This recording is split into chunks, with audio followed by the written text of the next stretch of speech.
Hi, I'm Kristen, author of The Age of the Child. Hi, I'm Isabel, founder and firebrand of the Uprising Spark. Hi, I'm LeNora. I'm the creator of The Bitchy Bookkeeper, and we are the 3 founding non-mothers of Childfree Girls. In this episode, we're going to be discussing who is going to be taking care of you when you get older. So the question I have for you two is, are people still viewing old age as, okay, we're going to get put away into a nursing home instead of actually living until you die? Are we still using that mindset? I have a fear of that. I would like to think that I could be writing or doing whatever, just staying active and involved and productive until the day I die. I think it's more a question of how will you afford to continue living when you're beyond, because not everybody can work, until the day they die. They have physical limitations or like my husband is forced to retire from his current job on his 65th birthday. He can't work past 65 at that job. So that's when you would want to make sure you've put some money aside for yourself. But there are situations in which you can't work beyond a certain age. So then it becomes, do you have the money to live and eat and pay rent or your mortgage and visit the doctor and the dentist and all that stuff? I don't really fear. I think the whole putting somebody in like a nursing home or something, it's generational, I guess, in Colombia. So my grandmother was really scared of that because for her generation and generations before that, putting somebody in a nursing home meant that they were going to just like abandon that person, basically. So it's a given that people like family members take care of other family members, whereas their siblings or in most cases, it is something that they actually require from their children in general. My mom, she's like really looking forward to getting into a nursing home, actually. She's like, just put me in a nursing home. I'll just, be there with the old people. And she's not working anymore. She just gets her pension. And she's like, she's okay. And I've always thought for myself, I'm not really too concerned about that, to be honest. I don't know if I'm going to be productive until the day I die. I hope so. But if I can't, because for whatever reason, then, being in a nursing home doesn't bother me, or having help, for somebody to feed me or whatever it is that I would need. That really doesn't bother me. What would really bother me, well, I don't know to what extent because I've never been through it, but I think it's scary, the thought to be ill and to still have your full, like, mental conscious sense. Like your body is not responding, but your head is like crystal clear. That I'm fucking scared of. Yeah, because it takes like, can you imagine like seeing your body decay and feeling how it's not working anymore and like having your mind know what's happening? That's really scary for me. I'm still fascinated by how many people that I speak with still think that getting old is an unproductive phase in your life. I remember a specific conversation at a family reunion with older relatives, and they were teasing me about, LeNora's just going to go to an old folks home and that'll be it. And I'm like, no, I'm going to go to my mountain chalet and sit and write until I'm 90 something and then just die. Like I think because I have never achieved the level that I want to, that I know I'm capable of. And I see it like as a 20-year-old, I thought, okay, I have to have everything accomplished by the time I was 25. That was my thought process. And now as a 37-year-old, I'm thinking, my gosh, like every decade, there's so many things I can do and that I'm going to want to do. So I don't see old age as an unproductive phase.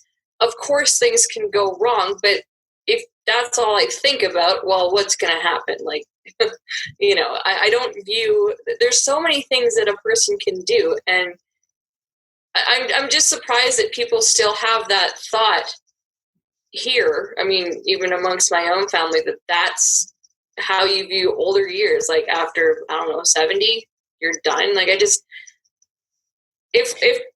it's those people with that mindset who are asking those questions, who are asking me, who's going to take care of you when you get old. I find that it was more about money. I thought it was more about, like, seriously, you beyond a certain age, at least in this country, hardly anybody will hire you.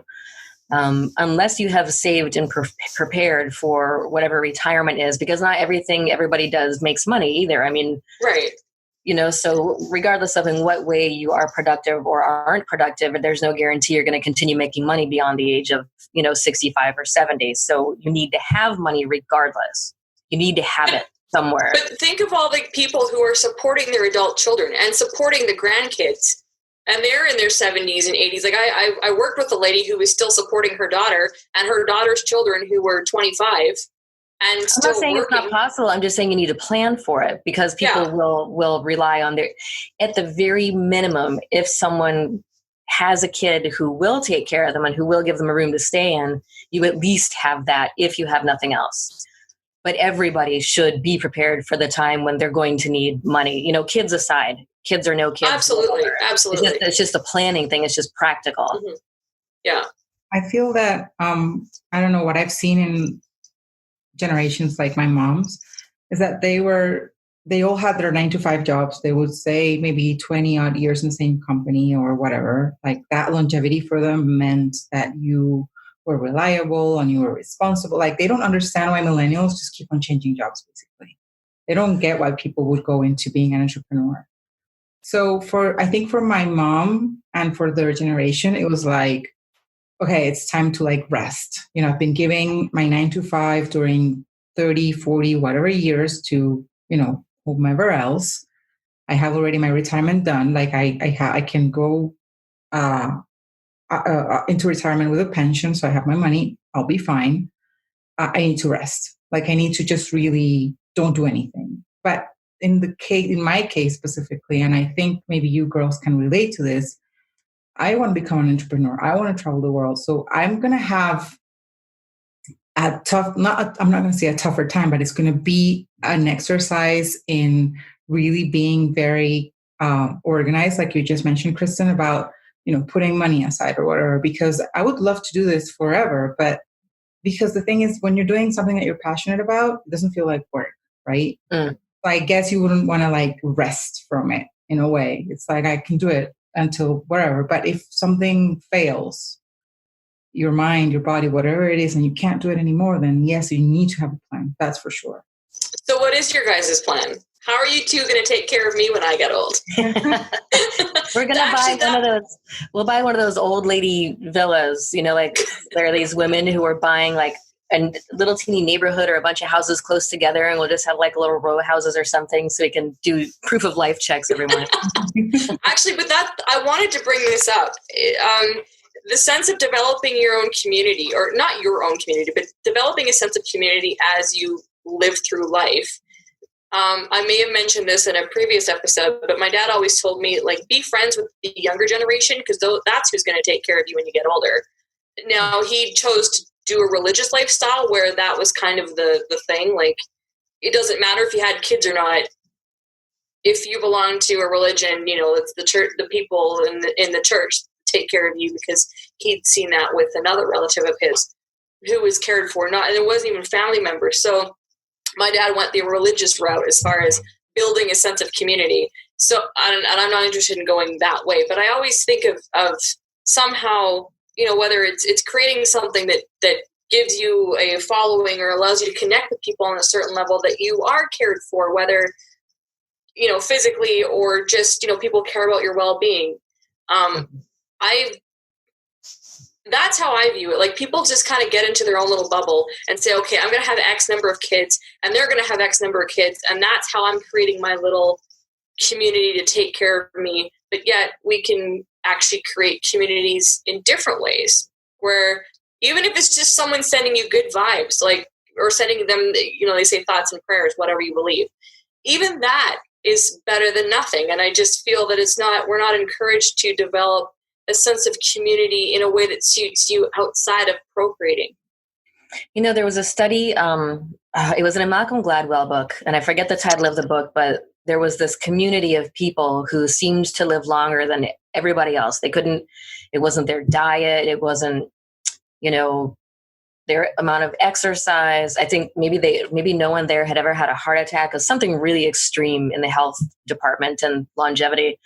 And the only difference between that place and the other places they studied was their very, very strong feeling of community. They all, like everyone there knew each other, and they were basically all kind of like family. It was just having a support system like that, or a support network, or, just extended family of people like that. Yeah. Was it Outliers? It might have been an Outliers. Okay.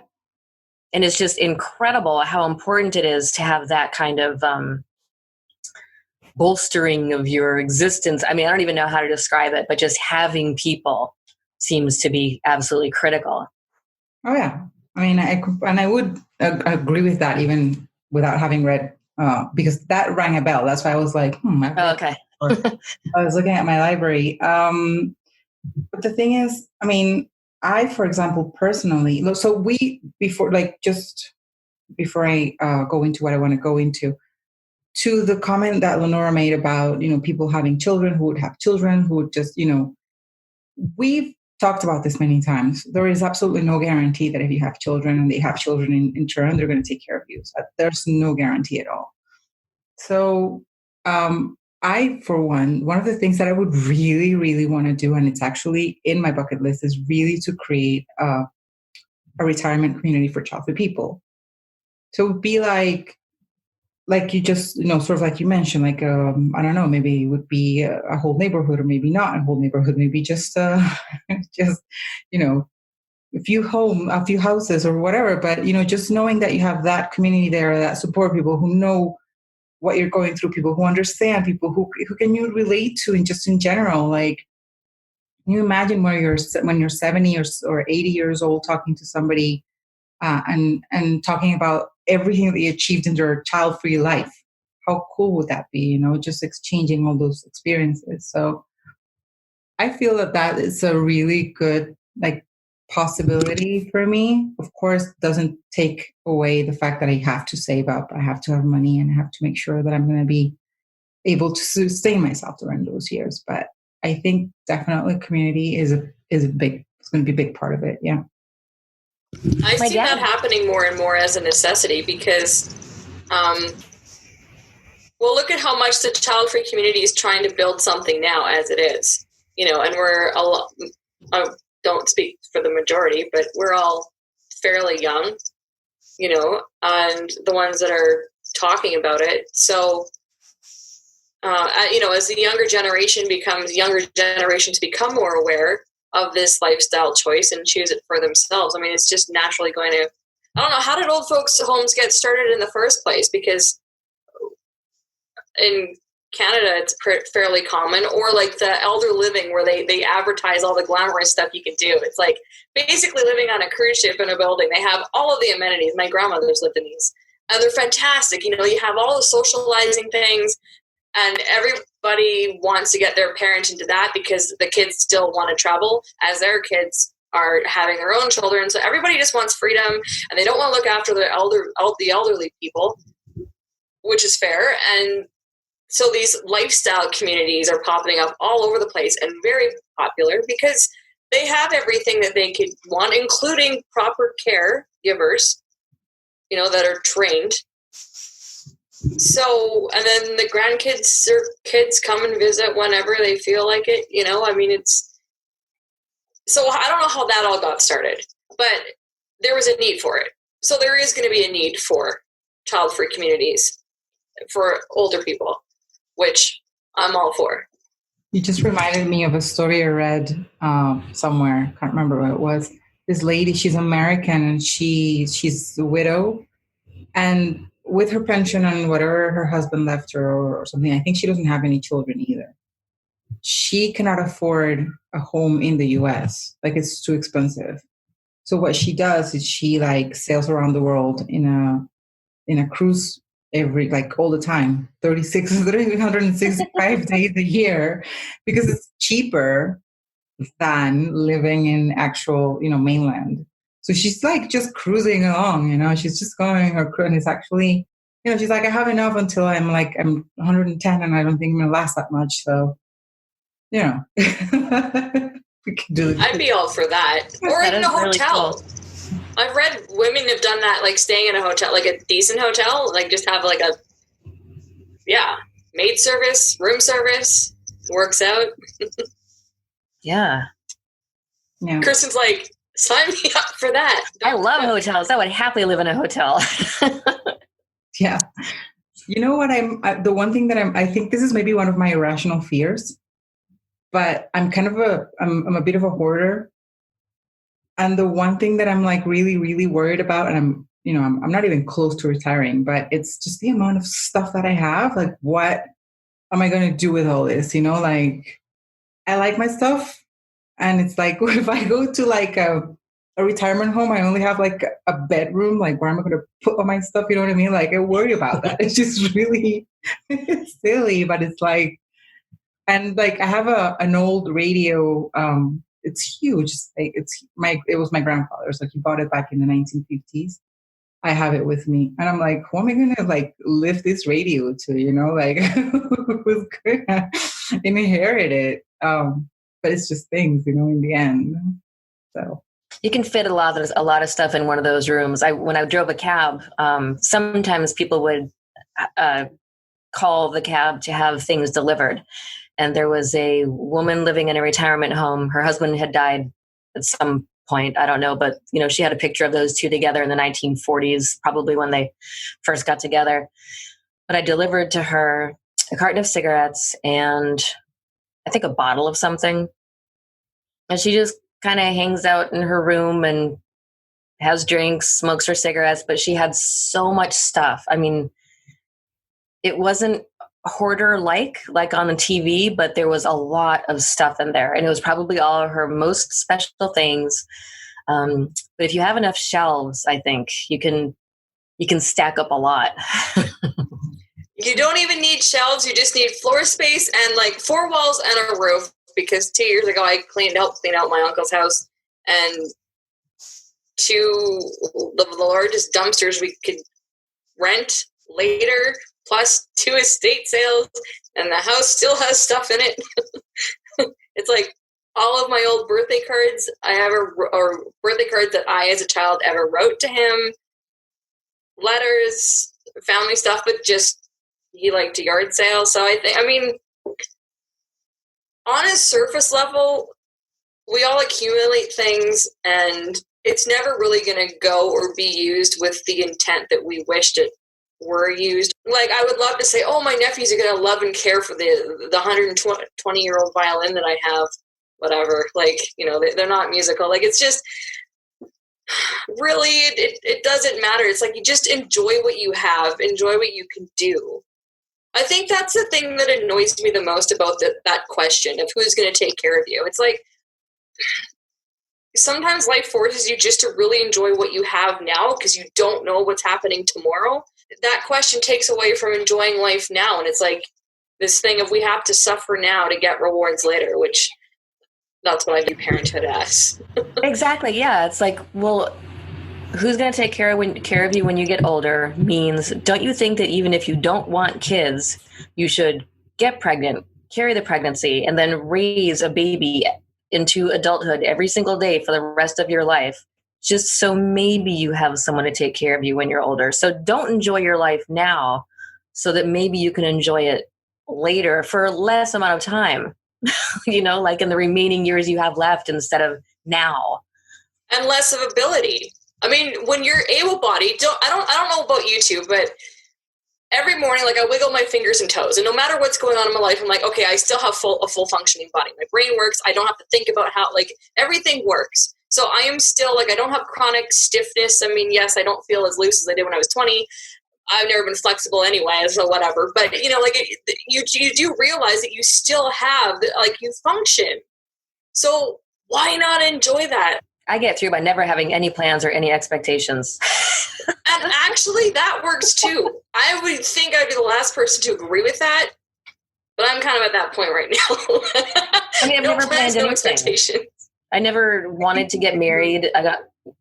I've never. We're like polar opposites in that sense. Like LeNora, she really likes to like plan, and she's like, and Kristen is like, just go with the flow, and it's too. But we've ended up in the same place. Here we are. So, like, I mean, really, whatever your approach is, does it matter? Well, where do you fall, Isabel? I'm like in between you guys. I tend to plan for some things, but I tend to just go with the flow for others. So I'm not really planning too much for my retirement years. That I can tell you, which I'm supposed to. I know I'm supposed to, and I'm curious about the whole will thing. I've heard LeNora mention this so many times. So like, I have a will. I have like my papers prepared. Like I have nothing like that. If I die tomorrow, I have no idea what's going to happen with my stuff. You know what I mean? I don't really care, to be honest, but I should be making sure that they go to maybe my sister or, whoever. It just makes it easier. Cause I know Kristen, it makes it easier on the person behind. Yeah. If it's more of a concern that if I were still alive physically, but unable to make my own decisions, who would make decisions on my behalf? So I have appointed somebody who I trust, who knows me, who would follow through. If that person's dead, well, then it goes to the next person. But at least I have some control that way, because that does matter to me a lot. I don't want that to happen, but that for me is that puts me more at ease than funeral planning. Because that is something that you can do now when you are well and capable. You can appoint someone who genuinely cares about you, because that's the point. They want people have children. Okay, the ones that use that excuse, they're hoping that their children will love and care and respect their needs enough. Right, that's a key to follow those through. But we all know life doesn't always work that way. Children are no children, right? I mean, everyone can get greedy. I mean, there are kids who kill their parents for money. I don't. Yeah, totally. And the thing is, here's the other thing, is you may think, well, this does not apply to my family. But you don't know until there's money involved. You do not know how your family is going to react. So if you don't have money, or you don't have the amount of money that you think this stuff happens to you, because a lot of people say, oh, well, they're so rich that of course everybody's greedy. Everyone's got a different thing about money, right? Like, you don't know until you're actually suddenly there's money involved, and you've got no idea what your family how they would react. It's true. It's disgusting. So don't trust anybody. Well, kids are not, though. I mean, any planning that we would do without children is something anybody should do, regardless of whether you have children. I mean, even if you have them. Okay, so my question to you two then is, what does your ideal future look like as far as, let's say, 65 and on? I'm going to be traveling the world still. Like, I'm going to be that crazy lady with the short silver hair, like kite surfing, and just, that's what I love, that's what I love. And I see myself doing that well into my golden years, or whatever you want to call them. I see myself still coaching.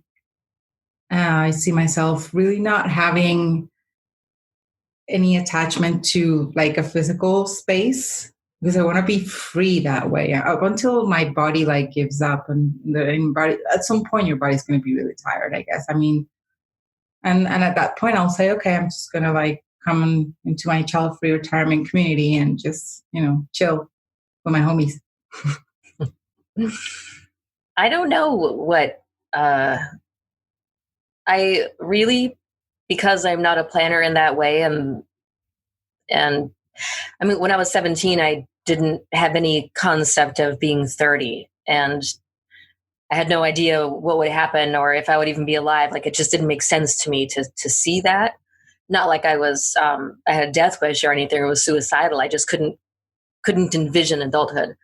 So it's hard for me to envision old age, but I would like to imagine that I'll still be doing a lot of walking and exercising to stay zippy. I'm just kind of a zippy person. Like, I do things quickly, and I'd like to still have that kind of energy, and I would obviously still like to be writing.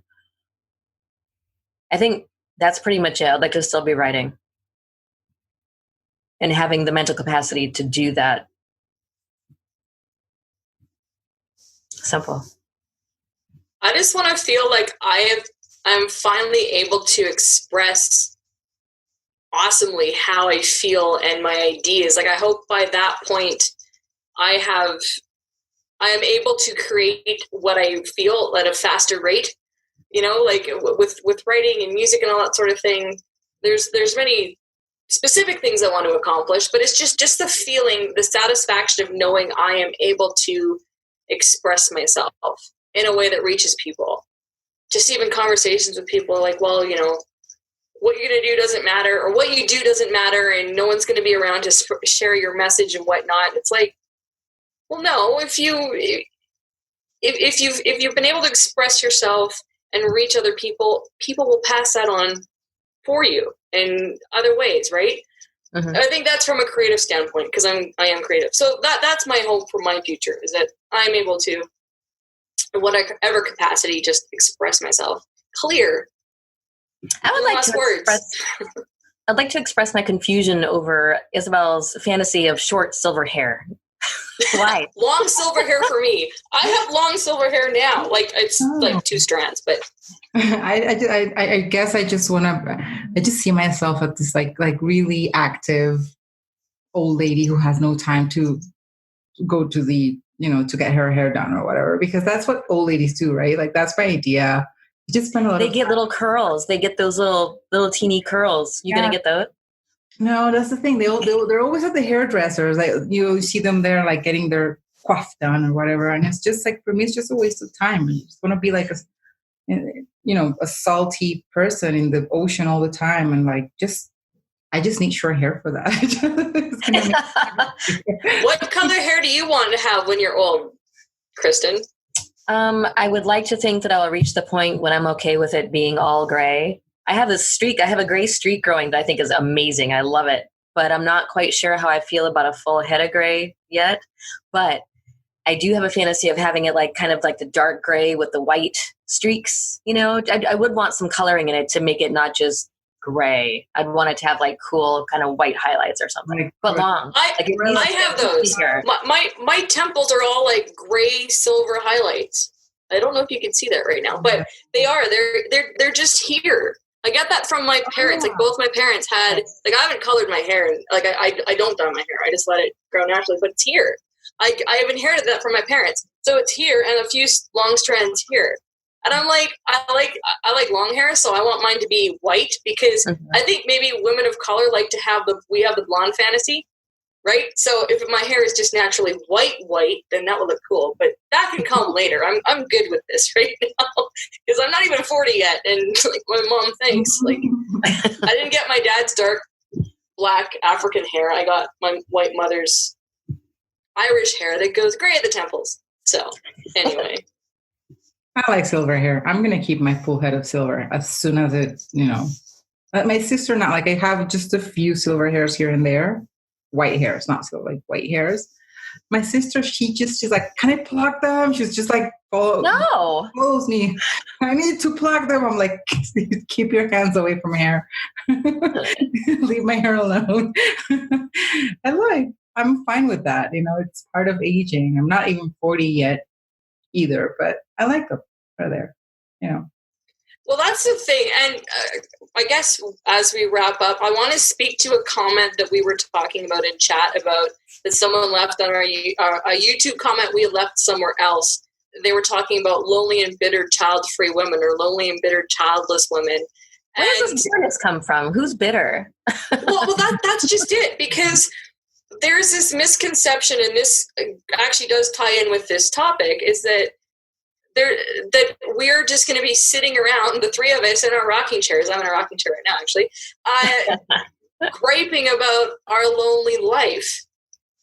And I'm like, my first response is, look, if that's what you're wishing on people, if that's what you think, that's just coming back to you. And that stupid childhood thing that we say on the playground, everything that what you say to me bounces off me and sticks to you, whatever. I remember your glue. But as I get older and understand how things are, I'm like, actually, well, no, that's true. Like, if you say something negative, you actually feel that effect. So it's more speaking to their mindset. But I really, the thing that excites me about getting older is showing people that, look, old and bitter is not your destiny if you choose not to have children.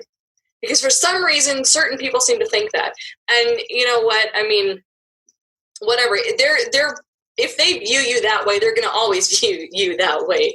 And it's not like we're doing this to change people's minds, but I just want, like not a hopeful attitude, but it's like this knowing that, hey, your life is going, if you work hard at it or make the effort and choose to be happy, life supports you that way. Okay, maybe that gets to the life supporting thing. If you get to choose, right?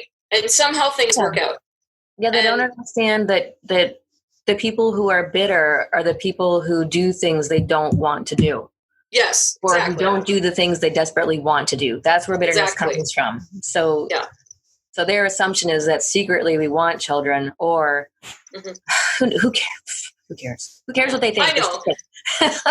and there are certain people that aren't bothered by that. I'm one of them. They can comment like that to me all the time. But there are people that are not quite sure of their choice and not quite sure. They're not that confident yet. Like they're developing. And then those people ruin it for them because they scare the shit out of them. Yes. Which is why we're here to help you not be so scared, because we want you to enjoy life without kids, if that's what you choose to do, because it's a choice. And oh my gosh, I'm just like, suddenly have this vision of all of us like white-haired still doing this. Which is great. We're sitting here like our nurses are like looking after us. We're still doing this show.